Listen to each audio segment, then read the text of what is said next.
السلام عليكم ورحمة الله وبركاته. الحمد لله نحمده ونستعينه ونستغفره ونؤمن به ونتوكل عليه ونعوذ بالله من شرور أنفسنا ومن سيئات أعمالنا.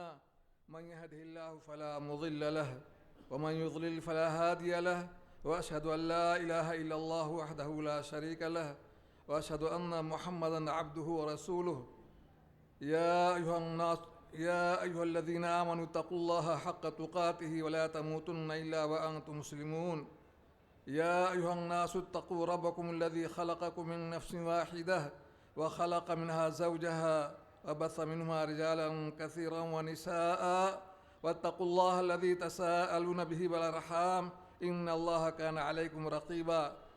يا أيها الذين آمنوا اتقوا الله وقولوا قولا سديدا يصلح لكم أعمالكم ويغفر لكم ذنوبكم، ومن يطع الله ورسوله فقد فاز فوزا عظيما.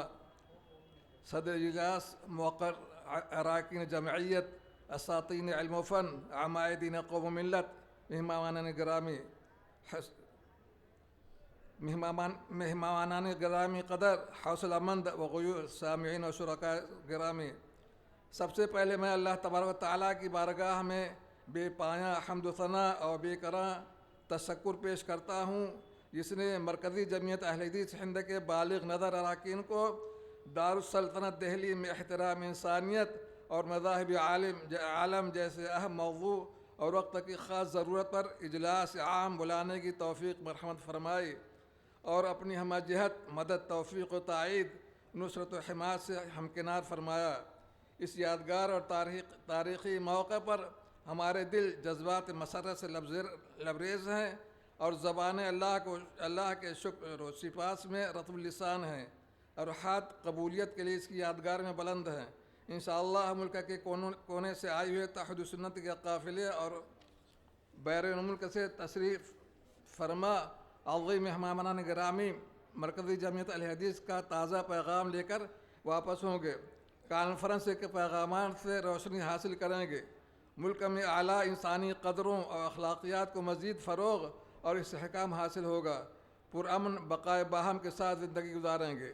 اس پرمسرت موقع پر میں مجلس اقبالیہ کی طرف سے ہند سے آئے ہوئے جملہ مہمانان گرامی، علماء کرام اور افراد ملت و جماعت کو دل کی اتاہ گہرائیوں سے خوش آمدید اور اہلاً و سہلاً و مرحبا کہتا ہوں۔ عمیم قلب سے شکریہ ادا کرتا ہوں کہ آپ تمام حضرات نے اس کانفرنس کو کامیاب اور تاریخی بنانے میں ہماری ہر طرح سے مدد کی۔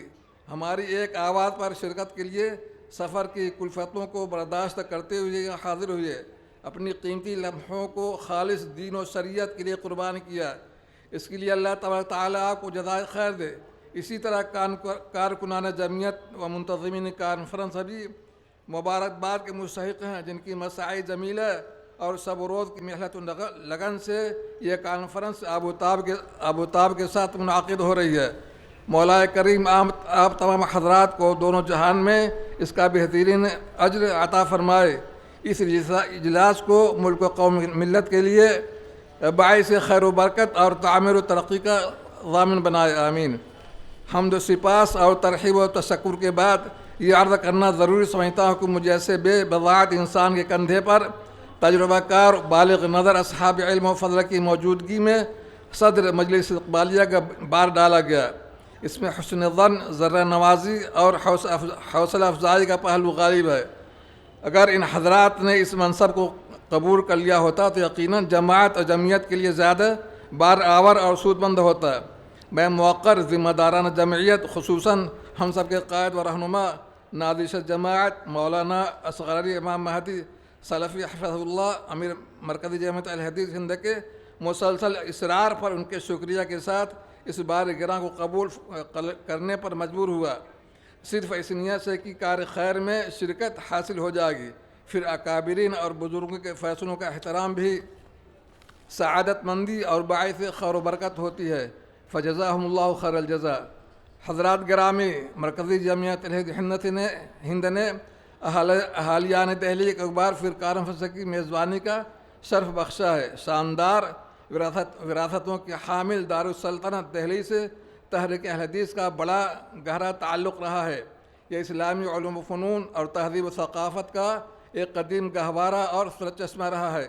اسی طرح سے یہ فصیل بند شہر تحریک آزادی اور اس کے مختلف ادوار کے نصیب و فراز کا عینی شاہد ہے، جس میں منہج سلف سے وابستہ جماعت اہل حدیث کا کردار سب سے نمایاں اور تابناک رہا ہے۔ یہ ہماری عدم رفتہ عدل پروری اور شان و شوکت کا گواہ ہے، جس کے ذرہ ذرہ پر ہماری دعوت و عزیمت، صداقت و شجاعت، ایثار وفا اور رعیت نوازی کی لازوال داستانیں ثبت ہیں۔ یہ شہر مدتوں سے ملکی اور بین الاقوامی اداروں اور تنظیموں کی توجہات کا مرکز ہے۔ اس کے لیے ہم اپنے دور اندیش قائد جماعت سراپا حرکت و عمل امیر محترم حضرت مولانا اصغر علی امام مہدی سلفی مدنی حفظہ اللہ و جملہ اراکین و کارکنان جمعیت کے بے حد شکر گزار و ممنون ہیں۔ اللہ تعالیٰ سے دعا کرتے ہیں کہ ہم سب کو اپنی رضا سے شاد کام فرمائے اور اجر جزیل سے نوازے، آمین۔ میں یہ بھی واضح کرتا چلوں کہ مجلس عامیہ کی میٹنگ میں بہت ہی غور و فکر اور تبادلہ خیال کے بعد دلی کے رام لیلا گراؤنڈ کو باتفاق مقام اجلاس کے طور پر منتخب کیا گیا کہ مذکورہ وجوہات کے ساتھ یہ نہایت اہم ہے کہ ہندوستان کے طول و عرض سے شرکاء کو آنے میں کلفتوں کا سامنا نہیں کرنا پڑتا۔ ہماری آل انڈیا کانفرنس عملاً عالمی کانفرنس ہوتی ہے۔ دنیا کے مختلف حصوں سے اہم شخصیات تشریف لاتی ہیں، مختلف تنظیموں کے نمائندگان کی شرکت ہوتی ہے، حکومت کے ایوانوں سے تعلق رکھنے والے لیڈران بھی ہوتے ہیں۔ ان کی شرکت کے لیے دلی سے زیادہ موزوں اور مناسب کوئی مقام نہیں ہو سکتا۔ یہاں سے ہماری آواز کی گونج پورے ہندوستان میں پہنچتی ہے۔ ہمارے جذبات، احساسات، ہماری قراردادیں اور فیصلے کانفرنس کے موضوعات سے تعلق سے دھرم گروؤں کے خیالات اور ہم سیاسی شرکاء کے تاثرات سارے ملک میں پھیل جاتے ہیں۔ دنیا کے تمام مذاہب میں احترام انسانیت کی تعلیمات موجود ہیں، لیکن عدم واقفیت کی وجہ سے ہر دھرم کے متبعین دوسرے دھرم کے ماننے والوں کو نیچا دکھانا ہی اپنے دھرم اور انسانیت کی خدمت شمار کرتے ہیں۔ جین مذہب کو دیکھیں، ان کے اندر اہنسا اور عدم تشدد کے مسئلہ کو بہت زیادہ زور و شور سے اٹھایا گیا ہے۔ یہ مذہب احترام انسانیت اور تکریم آدمیت کا بہت بڑا داعی ہے۔ سناتن دھرم میں بھی احترام انسانیت کی تعلیم دی گئی ہے۔ چنانچہ مہابھارت ایک اشلوک میں ہے، عدم تشدد افضل دھرم ہے اور افضل عبادت ہے۔ عدم تشدد سچائی ہے جس سے دھرم کا آغاز ہوتا ہے۔ نصرانیت کے اندر پڑوسی کے ساتھ حسن سلوک کرنے، غیر محرم عورتوں کی طرف نہ دیکھنے اور صدقہ و خیرات کرنے کی تعلیمات موجود ہیں۔ دھرم گروؤں کو اپنے دھرم کی اعلیٰ تعلیمات اپنے متبعین کو بتلانا چاہیے۔ اسی طرح احترام آدمیت اور تکریم انسانیت کے تعلق سے اسلامی تعلیمات بہت ہی واضح اور روشن ہیں۔ موضوع کی اہمیت و ضرورت۔ حضرات گرامی، اسلام ایک عالمگیر مذہب ہے۔ اس کی تعلیمات آفاقی ہیں۔ اس کی دعوت کسی خطہ، طبقہ اور زمانے سے محدود نہیں ہے، بلکہ حضرت آدم کی تمام اولاد باختلاف رنگ و نسل سب کو عام ہے۔ اس کے دامن میں ہر ذی روح کا احترام پایا جاتا ہے۔ اس نے ہر ایک کے لیے دائرہ کار اور آداب کو متعین کر رکھا ہے۔ اس کی شرست میں احترام، محبت اور اخوت داخل ہے۔ احترام انسانیت و خوبی ہے جسے انسانیت کی بقا اور دوام وابستہ ہے۔ دنیا کا ہر فرد محترم ہے اسی لیے کہ وہ انسان ہے۔ یہ اجلاس ایسے پرآشوب حالات میں منعقد ہو رہا ہے جب پوری دنیا الحاد و بدینی کی طرف تیزی سے بھاگ رہی ہے۔ دن بدن عوام پر مذہب کی گرفت ڈھیلی پڑتی جا رہی ہے، جس کی وجہ سے پورا سماج انتہا پسندی، انارکی، حقوق تلفی، ظلم و تعدی، سماجی برابری و ناانصافی، معاشی استحصال، بے اعتدالی، افراد و تفرید، عدم احترام و بے ادبی، نسلی و امتیازی و طبقاتی کشمکش سے دوچار ہے۔ ان کی بنیادوں پر انسانوں میں تفریق، نفرت، عداوت، ایک دوسرے سے انتہا بغض اور ان جیسی انگنت سماجی برائیاں اور ان کے محرکات جنم لے رہے ہیں، جس کے بھیانک اثرات معاشرے کے مختلف افراد و طبقات پر پڑ رہے ہیں۔ اس سے معاشرے میں اضطراب، بے چینی، عدم توازن، عدم تحمل اور رواداری کے فقدان کا رجحان بڑھتا جا رہا ہے۔ دینداری کو ذہنی پسماندگی و فکری پستی خیال کیا جانے لگا ہے۔ زندگی کے تمام معاملات میں خاص کا تعلق عقیدہ و منہج و عمل سے ہو یا ملکی و عالمی سیاست و دنیاوی امور سے، ہر جگہ وہی بے اعتدالی، عدم مساوات و عدم احترام اپنی پوری ہلاکت خیزی کے ساتھ جلوہ گر نظر آتا ہے، جبکہ ہادی انسانیت رسول اکرم صلی اللہ علیہ وسلم نے ہر معاملہ میں اعتدال، ایک دوسرے کا احترام اور توقیر کا حکم دیا ہے۔ ایسے حالات میں منہج سلف صالحین سے وابستہ جماعت کے لیے نہایت ضروری ہو گیا کہ وہ پوری انسانیت کو اس بھولے سبق کو دوبارہ تازہ کرائیں اور اسلام کی صحیح اور سچی تعلیمات، اخلاقی اقدار و پاکیزہ ہدایت سے دنیا کو آگاہ کریں۔ اسلامی شریعت میں انسان کی اہمیت، حضرات گرامی، احترام عربی زبان کا لفظ ہے جس کا معنی تکریم و تعظیم اور معاملات کو عمدگی کے ساتھ انجام دینے کو کہتے ہیں۔ انسان کے گفتار و کردار سے عیاں ہو جاتا ہے ہمارا دین حنیف، امن و سلامتی و احترام انسانیت کا علمبردار ہے۔ قرآن و سنت کے بے شمار مقامات پر بلا تفریق مذہب و ملت ہر انسان کی جان و مال، عزت و آبرو و بنیادی حقوق کو تحفظ فراہم کیا گیا ہے۔ اسلام نے انسانوں کو ایک دوسرے کا احترام کرنے اور باہمی تعلقات کو خوشگوار بنانے پر زور دیا ہے۔ سب سے پہلے اس نے واضح کر دیا کہ تمام انسانوں کو ایک اللہ ہی نے پیدا کیا ہے، اس لیے ان سب کو اللہ ہی سے ڈرنا چاہیے اور اسی کی عبادت کرنی چاہیے۔ بہت لمبا ہو جائے کیا؟ یا ایھا الناس اتقوا ربکم الذی خلقکم من نفس واحدہ وخلق منها زوجها وبث منہما رجالا کثیرا ونساء۔ اے لوگو، اپنے پروردگار سے ڈرو جس نے تمہیں ایک جان سے پیدا کیا اور اسی سے ان کی بیوی کو پیدا کر کے ان دونوں سے بہت مرد اور عورتیں پھیلا دیا۔ اسی طرف اشارہ ہے، یا ایھا الناس انا خلقناکم من ذکر و انثی وجعلناکم شعوبا وقبائل لتعارفوا ان اکرمکم عند اللہ اتقاکم ان اللہ علیم خبیر۔ اے لوگو، ہم نے تم سب کو ایک ہی مرد عورت سے پیدا کیا ہے اس لیے کہ تم آپس میں ایک دوسرے کو پہچانو، کنبے اور قبیلے بنا دیے۔ اللہ کے نزدیک تم سب میں باعزت وہ ہے جو سب سے زیادہ ڈرنے والا ہے۔ یقین مانو کہ اللہ دانا اور باخبر ہے۔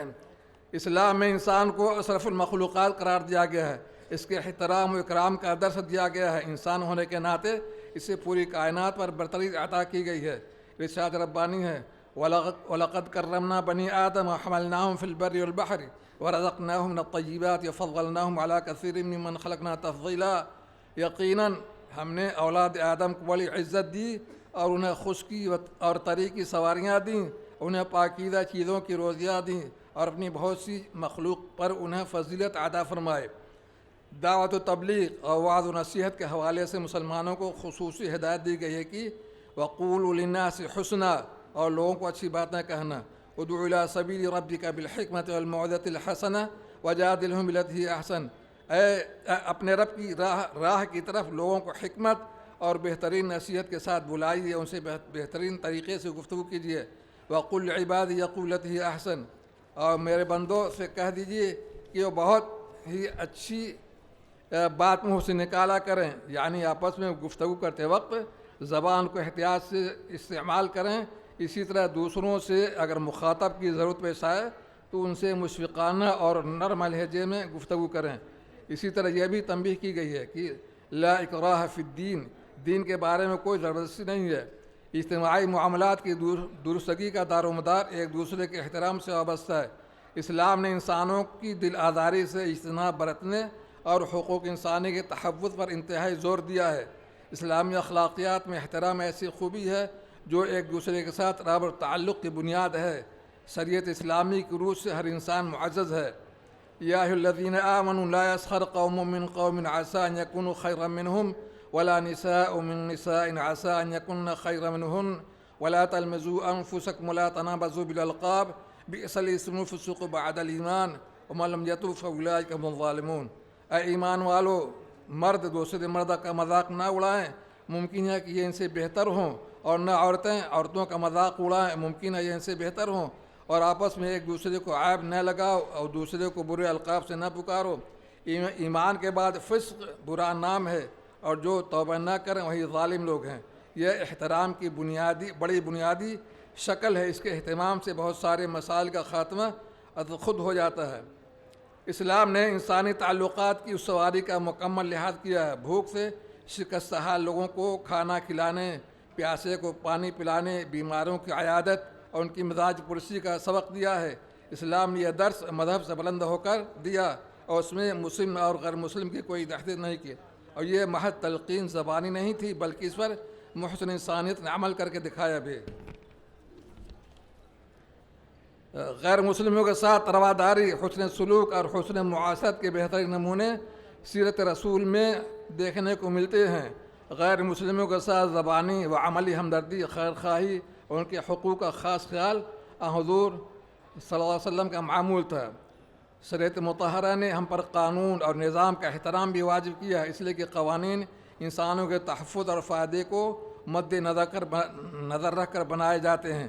یہ وجہ ہے کہ اسلام میں ملکی اور عالمی قوانین کا احترام فردی شعور انسان پر لازم ہے، تاکہ نہ خود نقصان اٹھانا پڑے اور نہ دوسروں کو نقصان پہنچے۔ قانونی دائرے کا پالن کر کے ہی انصاف میسر ہو سکتا ہے۔ ہر ظلم پر قدغن لگا کر کے ہی ناانصافی کا راستہ روکا جا سکتا ہے۔ رسول اکرم کا ارشاد گرامی ہے، لا ضرر ولا ضرار، من ضار ضارہ اللہ ومن شاق شاق اللہ علیہ، راہ دارقطنی۔ اور معطا میں مرسلن کتاب القضیہ باب القضاء پھر مرفق میں، نہ کسی کو نقصان پہنچانا جائز ہے، نہ بدلے کے طور پر نقصان پہنچانا ہے۔ جو دوسرے کا نقصان کرے گا اللہ اس کا نقصان کرے گا، اور جو دوسروں کو مشقت میں ڈالے گا اللہ اسے مشقت میں ڈالے گا۔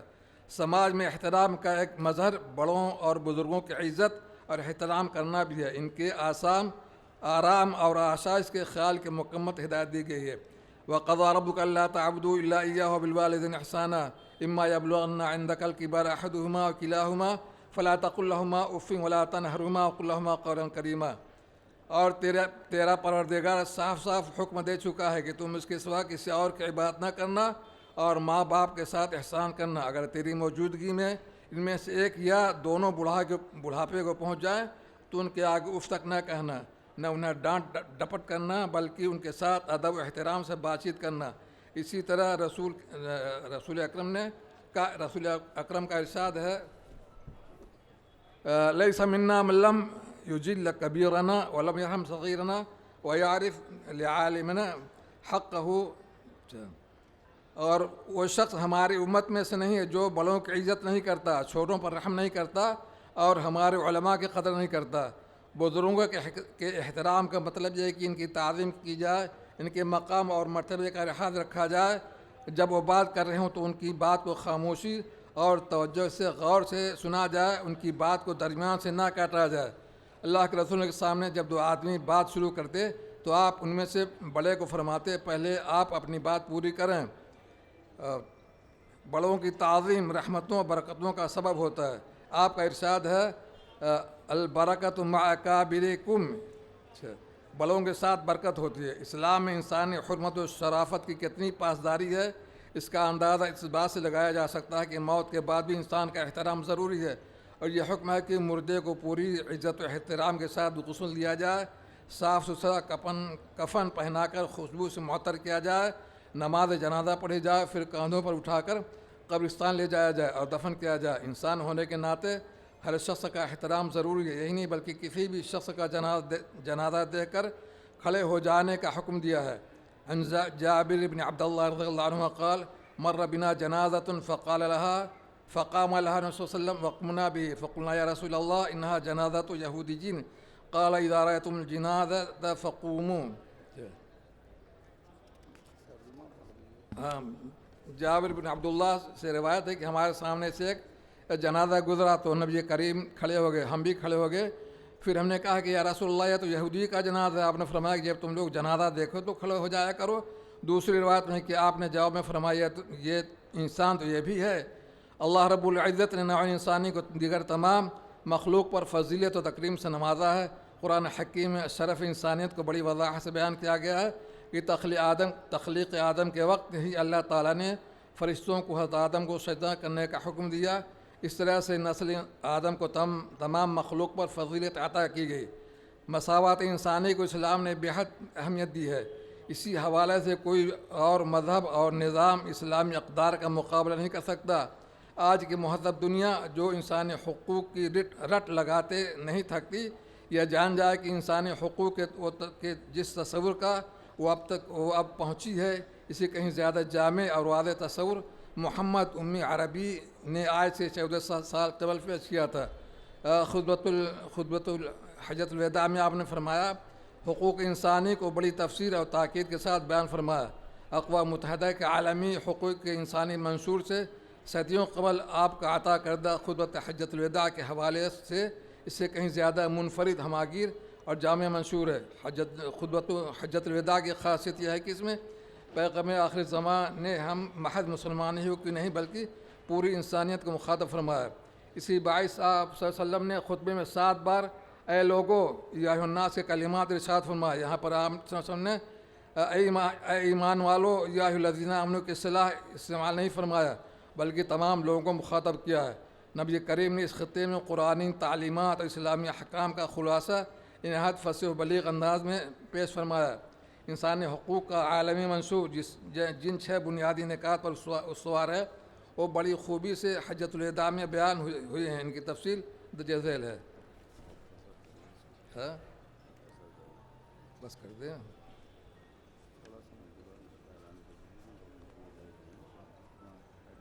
بس کر دیں،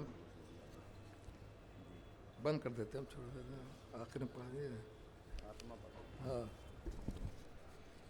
خطبہ استقبالیہ کے اختتام پر ایک بار پھر میں تمام مہمانان گرامی، علماء کرام اور جملہ افراد ملت و جماعت کو خوش آمدید کہتے ہوئے ان کا شکریہ ادا کرتا ہوں کہ ہماری آواز پر یہاں تشریف لائے، اس اجلاس عام کو کامیاب بنایا، ہماری عزت فرمائی اور حوصلوں کو بلند کیا۔ صمیم قلب سے ان تمام علماء کرام و باقاعدہ نگاران، شعراء کرام، سماجی و ملی شخصیات کے ذمہ داران اور مختلف مذاہب کے درہم گروؤں کا جنہوں نے اپنے دل پذیر مواعظ سے سامعین کو محفوظ کیا اور پیغام امن و انسانیت سنایا، اہل خیر و محسنین کا جنہوں نے مالی تعاون سے اجلاس کے انعقاد کو ممکن بنایا، مرکزی جمعیت کے ذمہ داران و اراکین کا جنہوں نے مجھے صدر مجلس استقبالیہ کی ذمہ داری سونپ کر یہ شرف بخشا، مجلس استقبالیہ کے جملہ اراکین، ان کے اس اجلاس کے تمام منتظمین اور جمعیت کے تمام کارکنان کا جن کی شبانہ روز و محنت سے یہ چمن آراستہ ہوا، مرکزی اور صوبائی جمعیتوں، حکومتوں اور انتظامیہ و مختلف ایجنسیوں کا جن کے حسن تعاون سے یہ کانفرنس منعقد ہو پائی اور نظم و نسق کو قابل تعریف بنایا، ذرائع ابلاغ سے وابستہ حضرات کا جنہوں نے ہماری آواز اور پیغام کو برادران وطن اور بیرون ملک تک پہنچایا، ہماری نگاہوں سے دور ان تمام حضرات کا جنہوں نے اپنے مخلصانہ دعاؤں اور نیک تمناؤں سے اجلاس کو کامیاب بنایا۔ میری دعا ہے کہ اللہ تعالیٰ اس عظیم تاریخی اجلاس عام کو ثمر بار، مفید اور باعث خیر و برکت بنائے۔ ان کی خوشگوار یادیں ہمارے دلوں کو معطر کرتی رہیں۔ میں اس موقع پر اپنے مخلص اور جانثار اہل حدیث نوجوانوں، بزرگوں اور علماء مشائخ کا خاص طور پر شکریہ ادا کرتا ہوں۔ آخر میں عزت سے دعا ہوں کہ اللہ تعالیٰ ہم سب کی محنتوں کو شرف قبولیت سے نوازے، ہم سب کو اپنے حفظ ایمان میں رکھے اور سلف صالحین کے طریقے پر چلنے کی توفیق عطا فرمائے، آمین۔ وصلی اللہ علی نبینا محمد وعلی آلہ وصحبہ اجمعین، والحمد للہ اولا وآخرا وظاہرا وباطنا والسمیع العلیم۔ والسلام علیکم ورحمۃ اللہ وبرکاتہ۔